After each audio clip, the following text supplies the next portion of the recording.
Oi, pessoal. Meu nome é Letícia Deraldo e eu sou estudante de Biotecnologia da Universidade Federal da Paraíba. Meu orientador é o professor Rafael Travassos e eu fui voluntária no projeto de iniciação científica. O título do projeto é Bioprospecção de substâncias sintéticas com efeito toxicolítico em útero isolado de ratas, e o plano de trabalho tem como título Avaliação do envolvimento dos canais de cálcio no mecanismo de ação toxicolítico das substâncias sintéticas. O presente trabalho está muito ligado à vida saudável da população, gerando bem-estar em todas as idades e possibilitando acesso a todos os serviços de qualidade. O útero é composto por 3 camadas, sendo elas a serosa, o miométrio e o endométrio. A camada serosa tem como função revestir e proteger este órgão. Já a camada miométrio tem diversas funções, como, por exemplo, o transporte de espermatozoide, a implantação de embrião, e também está muito associada a desordens no útero, como a dismenorreia e endometriose. E, por fim, a camada mais interna, o endométrio, onde responde às variações diante dos níveis de estrogênio e progesterona. O músculo uterino apresenta um padrão fásico de atividade contrátil, em que algumas vezes pode apresentar contrações tônicas geradas por altas concentrações de agonista contrátil.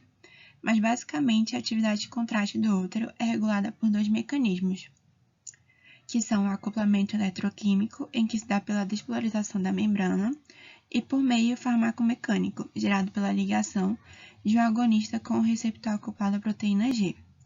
A dismenorreia é um distúrbio ginecológico muito comum em grande parte das mulheres.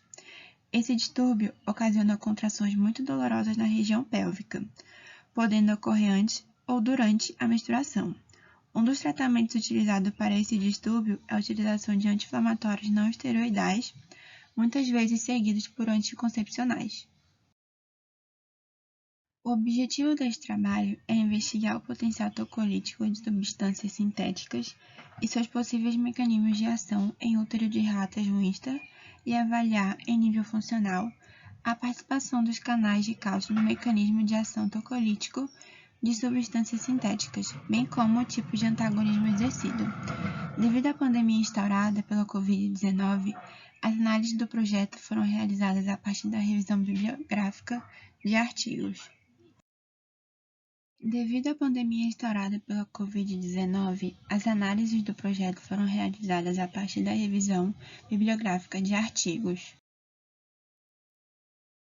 A ativação da membrana mediada por receptores da acetilcolina e ocitocina estimula a produção do segundo mensageiro 1,4,5-trifosfato de inositol, o IP3. O último através da ação da enzima fosfolipase C no constituinte desmembrana o 4,5-bifosfato de fosfatidil-inositol, o PIP2. O IP3 libera o cálcio do retículo sarcoplasmático, aumentando assim o cálcio e resultando na contração. O subproduto da síntese do IP3, o segundo mensageiro de acilglicerol, pode promover a contração celular na via das prostaglandinas do ácido araquidônico pela ativação da enzima ciclooxigenase, a COX. O hormônio esteroide estrogênio promove a contratilidade celular ao regular positivamente as enzimas ciclooxigenases, particularmente na sua isoforma COX-2, por aumento de prostaglandinas do tipo F2-alfa. O mecanismo para o relaxamento muscular se dá pela hiperpolarização da membrana, que pode ocorrer em função da liberação de óxido nítrico pelo endotélio dos vasos sanguíneos uterinos e por neurônios não adrenérgicos não colinérgicos, que ativa diretamente uma ciclase de guanilil solúvel ou, no caso dos agonistas que induzem relaxamento, a ligação aos seus receptores ativa diretamente uma ciclase de guanilil ou adenilil, resultando na formação do monofosfato cíclico de guanosina, o GMP cíclico, e o monofosfato cíclico de adenosina, o AMP cíclico.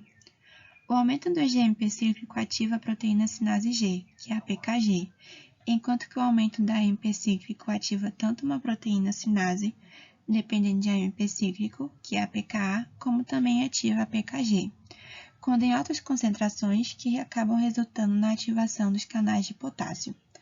Além disso, a hiperpolarização da membrana das células musculares lisas pode ser produzida por substâncias que abrem canais de potássio e, consequentemente, aumentam o efluxo de potássio da célula. A dismenorreia é definida como uma dor pré-menstrual presente em 80% das mulheres, podendo ser dividida em primária, em que não apresenta lesões pélvicas, e secundária, onde apresenta lesões pélvicas causadas por consequências de patologias uterinas. Para o tratamento da dismenorreia primária, é realizado o tratamento através de exercício físico, terapia de apoio e alguns AINES, como, por exemplo, o naproxeno, o desibuprofeno e o eterocoxib, onde reduzem a atividade ciclooxigenase, assim inibindo a síntese de prostaglandinas. O tratamento da dismenorreia secundária também pode ser através do uso de AINES, mas muitas vezes a correção cirúrgica é a melhor opção. Várias das etapas de biossíntese podem ser inibidas por fármacos. Alguns dos exemplos a ser citado está a inibição da fosfolipase A2, em que diminui a liberação do ácido araquidônico e, assim, a síntese de todos os seus metabólitos. Os glicocorticoides inibem a fosfolipase A2 indiretamente, induzindo a síntese de um grupo de proteínas chamadas de anexinas, que anteriormente eram conhecidas como lipocortina.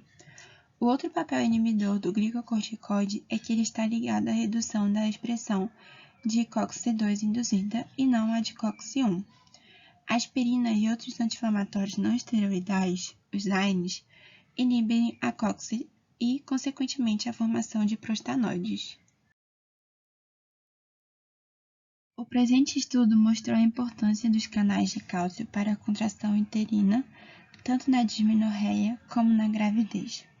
É perceptível a variedade de caminhos para o relaxamento do útero, como bloqueadores de canais de cálcio e os inibidores da síntese de prostaglandinas. Esses caminhos devem ser estudados a fundo e assim realizar testes em relação às suas possíveis conexões com outras substâncias e alvos proteicos.